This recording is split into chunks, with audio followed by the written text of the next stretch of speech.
Vijayawada Besant road లో municipal అధికారులు హ్యాకర్ల తొలగింపు వ్యవహారం ఉద్రిక్తంగా మారింది. దశాబ్దాల తరబడి తోపుడు బళ్ళు నిర్వహిస్తూ వ్యాపారం చేసుకుంటున్న వారి పొట్ట కొట్టొద్దంటూ విపక్షాల నేతలు డిమాండ్ చేశారు. టీడీపీ అధికారంలోకి వచ్చాక చిరు వ్యాపారులను దెబ్బతీసే విధంగా వ్యవహరిస్తోందని మండిపడ్డారు. అటు విపక్షాల ఆందోళనతో మున్సిపల్ అధికారులు వెనక్కి తగ్గారు. విజయవాడ నగరంలోని బీసెంట్ రోడ్డుకు రాష్ట్రంలోనే ఓ ప్రత్యేక గుర్తింపు ఉంది. ఇక్కడ 10,000 నుంచి 10 రూపాయల వరకు ఖరీదు చేసే అన్ని వస్తువులు దొరుకుతాయి. 10,000 రూపాయలు పెట్టే స్తోమత ఉన్నవారంతా ఆ షాపుల్లోకి వెళ్లి కొనుగోలు చేస్తే 10 రూపాయలు మాత్రమే పెట్టగలిగిన వారు రోడ్ల పక్కనే ఉన్న తోపుడు బండ్లపై తమకు కావలసినవి కొనుక్కుంటారు. ఇప్పుడు ప్రభుత్వం కన్ను తోపుడు బండ్లపై పడింది. స్మార్ట్ సిటీగా విజయవాడను మార్చాలంటే రోడ్డు పక్కన ఉన్న వీరిని తొలగించాలని నిర్ణయించి నగరపాలక సంస్థ అధికారులు దాడులు చేసి వారు ఏర్పాటు చేసుకున్న బండ్ల దిమ్మెలు నాశనం చేశారు. దీంతో బాధితులు ప్రతిపక్షాలను ఆశ్రయించడంతో వైకాపా నేత వంగవీటి రాధా వెంటనే బీసెంట్ రోడ్డుకు చేరుకొని తొలగింపును అడ్డుకున్నారు. దీనికి అసలు కారణం ఏంటో ప్రజలందరికీ తెలుసు. లావాదేవీలు ఎవరెవరికి ఏ లావాదేవీలు రావట్లేదో ఎవరెవరికి ముట్టట్లేదో కేవలం అది దీని కింద పెట్టి కూర్చుని ఆ కోపంతో వాళ్ళు చిరు వ్యాపారుల మీద ఇలా దాడి చేపించి వాళ్ళు పట్టుకోవడం అని చెప్పి చూస్తున్నారు. ఎట్టి ప్రసక్తిలో కూడా అన్ని పార్టీల వాళ్ళు ఈ తెలుగుదేశం తీసుకుని పనికి మాలిన చర్యకి అడ్డుగా నుంచుంటాం. వాళ్ళు పొట్టగొట్టనివ్వకుండా పక్కన చంద్రబాబు ఏమో నిరుద్యోగం 2,000 రూపాయలు ఇస్తాను హామీ ఇచ్చారు ఎన్నికలు. ఇప్పుడు ఇవాళ వ్యాపారం చేసుకునే వాళ్ళు వ్యాపారం చేసుకునేవాడు ఏంటంటే స్మార్ట్ సిటీ అని చెప్పి అంటాడు. అంటే రోడ్డు మీద ఎవరు వ్యాపారం చేసుకోకూడదా? సుమారు 30 సంవత్సరాల నుంచి బీసెంట్ రోడ్డునే నమ్ముకుని జీవిస్తున్న వారిని ఎలా తొలగిస్తారన్న వంగవీటి ప్రశ్నకు మున్సిపల్ అధికారుల వద్ద సమాధానం లేకపోయింది. కాకుంటే ఎవరైనా అడ్డుకుంటే వారిని తరిమి కొట్టేందుకు మాత్రం భారీగా పోలీసు బలగాలు మోహరించారు. మరోపక్క విషయం తెలుసుకున్న సిపిఎం నేతలు ఉటావుటిన బీసెంట్ రోడ్డుకు తరలివచ్చి బాధితులకు అండగా నిలిచారు. కోటీశ్వరులు మాత్రమే బతకాలా? పేదవాళ్ళు బతకడానికి వీల్లేదా? రాజధాని అంటే ఇదేనా? స్మార్ట్ సిటీలు అంటే ఇదేనా? ధనవంతులు మాత్రమే ఉండాలా? మరి ఏం చేయాలి? మీరు ఉద్యోగాలు ఎవరు? రోడ్ల మీద వ్యాపారం చేసుకోవడానికి వీల్లేదు, దొంగతనాలు చేసి బతకాలా? ఏం చెప్తున్నారు చంద్రబాబు నాయుడు గారు? ఈ రకంగా ఎటువంటి నోటీసులు లేదు. ఏం తప్పు చేశారు? ఇప్పటిదాకా లేదా అడ్డు ఇవాళేమొచ్చింది అంటే 100 మంది పోలీసులు ప్రజలకు రక్షణ కల్పించలేరా? పార్లమెంటులో హ్యాకర్లకు రక్షణ కల్పిస్తూ ఏకంగా చట్టాలే చేస్తే ఇప్పుడు తెలుగుదేశం ప్రభుత్వం ఏ విధంగా హ్యాకర్లను తొలగిస్తుందని మాజీ ఎమ్మెల్యే నగర కాంగ్రెస్ అధ్యక్షుడు మల్లాది విష్ణు అధికారులను ప్రశ్నించారు.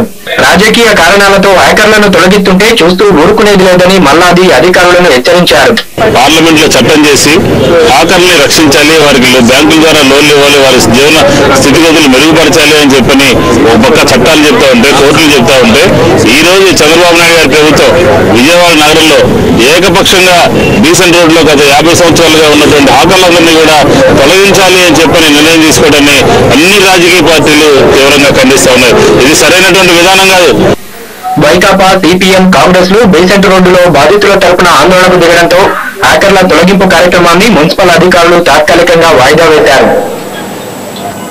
దీనిపై మరింత సమాచారం విజయవాడ నుంచి మా ప్రతినిధి సుబ్బారావు అందిస్తారు. Thank you. Vijayawada Besant road లో దాదాపుగా దశాబ్దాల తరబడి వ్యాపారస్తున్నటువంటి హ్యాకర్లంతా ఉన్నారు. హ్యాకర్లంతా కూడా కల్పించడం ప్రారంభమైంది. దీనిపైన ఎందుకంటే దాదాపుగా 25-30 ఏళ్ల నుంచి ఇక్కడ ఉన్నటువంటి హ్యాకర్లంతా కూడా రోడ్డు పైన తోపుడు బళ్ళ పైన వ్యాపారాలు చేసుకుంటున్న కుటుంబాల కోసం దీంతో ఈ తెలుగుదేశం పార్టీ అధికారులు ఈ హ్యాకర్లను దీనిపైన పెద్ద ప్రసక్తి ఉంది. ఇక్కడ మిగిలినటువంటి అన్ని పార్టీల కూడా కలిసి సామూహిక ఆందోళన చేస్తున్నట్టు పరిస్థితులు. ఎందుకంటే హ్యాకర్లను ఖాళీ చేయించేటువంటి విధానం ఏదైతే ఉందో ఆ విధానం పూర్తిగా కూడా అప్రవేశమైనటువంటి విధానం. ఎందుకంటే వీరంతా కూడా దాదాపుగా కేవలం ఇక్కడ ఉన్నటువంటి రోడ్డు పక్కన ఉన్నటువంటి తోపుడు బళ్ళ ద్వారా వ్యాపారం పరిస్థితి.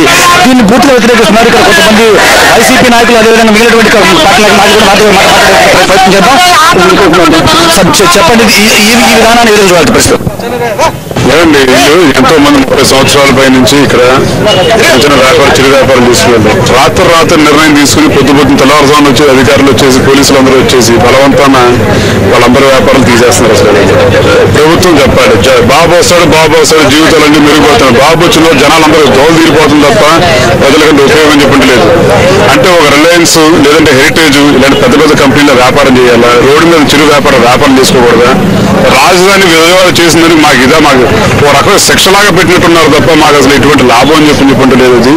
మీరు దయచేసి మీ కోరికల్లో ఉంటే తెలుగుదేశం వాళ్ళని మీరు ఇలాంటి ప్రజా వ్యతిరేక కార్యక్రమాలు దయచేసి ఆపండి. వాళ్ళు చిన్న చిన్న వ్యాపారం, చిరు వ్యాపారం, వాళ్ళ వ్యాపారం వాళ్ళు చేసుకుని ఉండి వాళ్ళకి ఆల్రెడీ కార్పొరేషన్ గుర్తింపు కార్డులు ఇచ్చారు. పార్లమెంట్ లో చట్టం ఉంది. వాళ్ళు ఒక పక్కన అధికారులు పక్కన లోన్ ఇస్తామని చెప్పంటున్నారు. మరో పక్కన చూస్తుంటే తెల్లవారుజామున వచ్చి బలవంతంగా వాళ్ళ వ్యాపారం తొలగించేస్తున్నారు. అసలు ఇది ఎట్టి ప్రసక్తుల్లో అన్ని పార్టీలు, ఒక పార్టీ సంబంధం చెప్పంటూ లేదు. అసలు అన్ని పార్టీలను కలిసి ప్రజా వ్యతిరేకంగా ఏ నిర్ణయం తీసుకునే ప్రభుత్వం అందరూ కలిసికట్టుగా పోరాడుతున్నారు. వైఎస్ఆర్సీపీ నాయకులు స్పష్టం చేస్తున్నారు, వారంతా కూడా ఒకటే కోరుతా ఉన్నారు. ఇటువంటి విధానాన్ని తాము పూర్తిగా వ్యతిరేకిస్తూ ఉన్నారు. ఇక్కడ సిపిఎం నాయకులు వారితో మాట్లాడేది గతంలో కూడా చాలా జరిగింది, వ్యతిరేకించారు. మళ్ళీ అదే రిపీట్ అవుతుంది. అంటే పార్టీలు ఏ పార్టీ అధికారంలోకి వచ్చినా, ఏ పార్టీ మారినా కానీ వీళ్ళకి బాధ తప్ప. అంటే అధికారంలోకి వచ్చేదాకా ఒక మాట, ఎలక్షన్లో గెలిచిన తర్వాత ఇంకో మాట. గత ప్రభుత్వాలు ఇలాగా చేసినాయి, మళ్ళీ ఈ ప్రభుత్వం ఇలాగా చేస్తా ఉంది. అంటే ఓట్లు వేసిన వాళ్ళు శిక్ష వేస్తా ఉన్నారు. బాబు వస్తే జాబ్ అన్నారు, జాబ్ సంగతేమో కానీ ఉన్న వ్యాపారం కూడా దెబ్బ కొడతా ఉన్నారు. అంటే రాజధానిలో కోటీశ్వరులు తప్ప ఇంకెవరు బతకూడదా? వాళ్ళ ధనవంతులు మాత్రమే బతకాలా? పేదవాళ్ళ పొట్టలు కొడతారా? చంద్రబాబు నాయుడు గారు వాల్మార్ట్ కంపెనీ వాళ్ళతో సమావేశం అయ్యి రాష్ట్రం అంతా షాపులు పెట్టుకోమన్నారు. అంటే వాల్మార్ట్ వాళ్ళు, రిలయన్స్ వాళ్ళు, మెట్రో వాళ్ళు వాళ్ళే వ్యాపారం చేసుకోవాలా? కూరగాయలు పళ్ళు కూడా వాళ్ళే అమ్ముతారా? ఇక రోడ్ల మీద ఎవరు బతకడానికి వెళ్ళేదా? వీళ్ళకి పార్లమెంట్ ద్వారా ఒక వెండార్ చట్టం వచ్చింది, చట్టం ద్వారా రక్షణ కల్పించబడింది. ఇప్పుడు ఏమంటుంది తెలుగుదేశం ప్రభుత్వం కానీ లేదా మున్సిపల్ ఇంకో కారణం ఏంటి? అసలు కారణం ఉంటేగా వాళ్ళు చెప్పడానికి. అకారణంగా పేదవాళ్ళు బతకడానికి వెళ్ళలేదు. స్మార్ట్ సిటీ అంట. అంటే స్మార్ట్ సిటీ అంటే పొట్టలు కొట్టడం స్మార్ట్ సిటీనా? ధనవంతులు బతకడం ఒకటే స్మార్ట్ సిటీనా? దీనికి ఈరోజు సుప్రీంకోర్టు, హైకోర్టు ఆదేశాలు ఇచ్చి స్ట్రీట్ వెండర్స్ పాలసీ తీసుకొచ్చారు. వాళ్ళకి రక్షణ కల్పించమన్నారు, గుర్తింపు కార్డులు ఇమ్మన్నారు, వాళ్ళకి లోన్లు ఇమ్మన్నారు.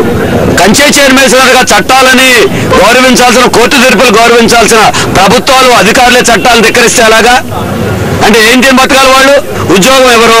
వ్యాపారం చేయకూడదు, దొంగతనాలు చేయాలా? ఏం చెప్తా ఉన్నారు ఇవాళ? అందుకే ఇష్టారాజ్యంగా మీరు వ్యవహరిస్తే ఊరుకోలేదు. మరి అధికార పార్టీ తెలుగుదేశం ఎంపీలు, ఎమ్మెల్యేలు, మంత్రులు, కార్పొరేటర్లు, మేయర్లు ఏమయ్యారు ఇవాళ? మీ ప్రభుత్వాన్ని తెలియకుండా అధికారులు చేస్తే అధికారులను సస్పెండ్ చేయండి. లేదా మీకు తెలిసి జరుగుతూ ఉంటే మీరు బాధ్యత వహించాలి. మీరు రోడ్డు మీదకి వచ్చి సమాధానం చెప్పాలి. తెరవనుకోండి, కథ అడిపించడం కాదు. ఏ పరిస్థితుల్లో దీన్ని అంగీకరించలేదు. ఇటువంటి ప్రయత్నాలు చేసిన ప్రభుత్వాలు కాలగర్భంలో కలిసిపోయి అధికారులు వెళ్ళిపోయారు. ఇక్కడ మాత్రం 50 ఏళ్ల నుంచి వ్యాపారం చేసిన బెజవాడ మాది. బెజవాడలో ప్రజలు మేము ఇక్కడ నీతిగా బతుకుతాం. మరి ఇటువంటి వ్యాపారాలు చేసుకుని బతుకుతారు. వ్యాపారాలు చేసుకుని ప్రోత్సహించండి, అంతేగాని పొట్టగొట్టే ఊరిక లేదు. అన్ని పార్టీలు, సంఘాలు కలిపి ఐక్యంగా ఎదుర్కొంటాం. ఇటువంటి చరిత్ర విజయవాడకుంది. సిపిఎం పార్టీగా కూడా మేము వాళ్ళకి మద్దతు తెలియజేస్తున్నాం. ఇటువంటి చర్యల్ని, దౌర్జన్యాలు విడనాడకపోతే మాత్రం ప్రజలు బుద్ధి చెప్తారు. బాధ్యత మాత్రం తెలుగుదేశం పార్టీదే. మీరు ఇవాళ తెలుగుదేశం పార్టీ రాజకీయంగా దీనికి బాధ్యత వహించాల్సిన అవసరం ఉంది. ఈ సమస్య మీద ఎక్కడి దాకానే సరే పోరాటానికి. ఇవాళ ఇది ఒక వ్యాపారుల సమస్య కాదు, వినియోగదారుల సమస్య కూడా. పేదవాడు అరటిపళ్ళు కొనుక్కోవాలి, బీసీ రోడ్లో దొరకకపోతే, రోడ్డు మీద దొరకకపోతే రిలయన్స్ లోకి వెళ్ళి 50 రూపాయలు పెట్టి 100 రూపాయలు పెట్టి వాళ్ళు కొనుక్కోవాలా? చిరు వ్యాపారులు పట్టుకొట్టడమే కాదు, వినియోగదారుల మీద కూడా భారం వేస్తా ఉంది ప్రభుత్వం. అంటే బడా కంపెనీల లాభాల కోసం చిన్న వ్యాపారుల పట్టగొడుతున్నారు. రిలయన్స్ కంపెనీ లాభాలు, వాల్మార్ట్ కంపెనీ లాభాల కోసం డీసెంట్ రోడ్లో ఉన్న పట్టగొడితే మాత్రం ఇది ఊరికి లేదు. అందుకని నేను ఎదుర్కొని పోరాడతాం. సిపిఎం నాయకులు కూడా ఒకటి స్పష్టంగా ప్రశ్నించింది, అన్ని పార్టీలతో కలుపుకొని ఖచ్చితంగా తాము కూడా ముందుకెళ్తా ఉంటారు. ఎందుకంటే ఇటువంటి వ్యవహార శైలి ఏదైతే ఉందో ఈ వ్యవహార శైలి తాము పూర్తిగా వ్యతిరేకిస్తామని చెప్తున్నారు. ఎందుకంటే డీసెంట్ రోడ్లో ఉన్నటువంటి వ్యవహార శైలి ఉందో ఈ ఆకర్షణ కూడా దాదాపుగా ఇప్పుడు కాదు, దాదాపుగా 25-30 ఏళ్ళ నుంచి ఎంత ఇక్కడ ఉన్నటువంటి పరిస్థితి. ఇక్కడ కొంతమంది హాకర్లు కూడా హారత ఎంతకాలం నుంచి ఉన్నాము? మేము 50 సంవత్సరాలు పెట్టి ఉంటామండి. వ్యాపారాలు రోడ్డు మీద చేసుకుంటాం. మేము బతకపోతే ఎలా బతుకుతాం? చిన్న పిల్లల చేయాలని అందరితో బతుకుతాను. మాకు ఎవరో చేసేవాళ్ళు లేరు. మగవాళ్ళకి రోగాలు వచ్చినాయి, చిన్న పిల్లలు ఎలా బతుకుతాం? కాయకసలు మిమ్మల్ని ఎవరు ఇక్కడ నుంచి వెళ్ళిపోమని ఎవరు చెప్పారు? మిమ్మల్ని ఎవరు వస్తున్నారమ్మా? మున్సిపాలిటీ వాళ్ళండి. మున్సిపాలిటీ వాళ్ళు మరి ఎవరు వెళ్ళిపోమని తెలుగుదేశం మీద పడుతుందండి, చంద్రబాబు నాయుడు మీద పడుతుంది. ఇది అంటున్నాం. చంద్రబాబు నాయుడు గెలిపించారు, రోడ్డు మీద వాళ్ళు పని చేస్తున్నారు, వ్యాపారాలు చేసుకోకుండా ఇబ్బందులు పెడుతున్నారు. సంపాదిస్తామమ్మా రోజుకు సంపాదిస్తాం. రోజుకు 150 రూపాయలు వస్తాయి. 150 రూపాయలు వస్తే మా కిరాయి ఖర్చుకి మాకే సాగు. 5 సంవత్సరాలు కాంగ్రెస్ ఉన్నప్పుడు ఎవరు గుండె మీద చేసుకొని బతికినాము. ఈ పొద్దు ఎవరు ఏమన్నట్లేదు. ఈ రోజు తెలుగుదేశం వచ్చింది, రోడ్ల మీద పడ్డారు, వ్యాపారస్తుల మీద పడ్డారు. మీరు చూసుకోండి, వ్యాపారస్తుల మీద పడకూడదు. 50 సంవత్సరాలు బీజేపీ వాళ్ళు బతుకుతున్నాం. దాదాపుగా చూసుకుంటా ఉంటే కనుక పెద్ద ఎత్తున ఏదైతే డీసెంట్ రోడ్లు ఉన్నటువంటి హాకర్లు ఉన్నారు, ఈ హాకర్లందరికీ కూడా రక్షణ చట్టం కల్పించేటువంటి పరిస్థితి. ముఖ్యంగా చూసుకుంటే పార్లమెంట్ లో కూడా ఒక స్పష్టమైనటువంటి చట్టం కల్పించేటువంటి వాతావరణం ఉంది. పోలీసులు కూడా భారీ ఎత్తున పోలీసులు నియమించడం పరిస్థితిస్తోనే హాకర్లను ఖాళీ చేయించేందుకు పోలీసులు కూడా పెద్ద ఎత్తున రావడంతో పూర్తి స్థాయిగా వివాదాస్పదమైనటువంటి వాతావరణం కనిపిస్తుంది. ఎందుకంటే విజయవాడ నగరంలో హాకర్లు దాదాపుగా వందలాది మంది హాకర్లు బీసెంట్ రోడ్ని కేంద్రంగా చేసుకుని బీసెంట్ రోడ్లు దాదాపుగా 25-30 ఏళ్ళ నుంచి కూడా పెద్ద ఎత్తున వ్యాపారం చేసుకుంటున్నారు. వీరందరికీ కూడా కనీసం ఎంప్లాయ్మెంట్ చూపించకుండా మరొక ప్రత్యామ్నాయటువంటి ఏర్పాటు కూడా ఇటువంటి పరిస్థితులు కూడా ఏర్పాటు చేయకుండా ఇదినటువంటి వాళ్ళందరూ కూడా ఖాళీ చేయించడం, గంటి వేయడం అనే దాని పట్ల పూర్తి సెలవుతుంది. మరో పక్క చూసుకుంటా ఉంటే కనుక పార్లమెంటు కలిగినటువంటి వెండార్ చట్టం ఏదైతే ఉందో వెండార్ చట్టం ద్వారా వీళ్ళందరూ కూడా హాకర్లందరూ కూడా పూర్తి స్థాయిలో రక్షణ బాధ్యత ఖచ్చితంగా లోకల్ స్థానిక ప్రభుత్వాలకు ఉంది, ముఖ్యంగా మున్సిపల్ కార్పొరేషన్ కలుగుతుంది. ఎందుకంటే వెండార్ చట్టం ద్వారా వీళ్ళందరూ కూడా రక్షణ కల్పించి వారికి సరైనటువంటి బాధ్యత కల్పించాల్సిన బాధ్యత ఉంది. అవసరం అనుకుంటే కనుక వీరి నుంచి ఖాళీ చేయించాలనుకుంటే కనుక వీరికి ప్రత్యేకమైనటువంటి ఎంప్లాయ్మెంట్ కానీ ప్రత్యేకమైనటువంటి ప్రాంతాలు చూపించి ఆ తర్వాత మాత్రం ఖాళీ చేయాలి. అదే కాకుండా రాత్రికి రాత్రి అర్ధరాత్రి ఖాళీ చేయించడానికి పూర్తిగా చూపిస్తున్నారు. దీనిపైన పెద్ద చెప్తున్నారు. ఇది పరిస్థితి.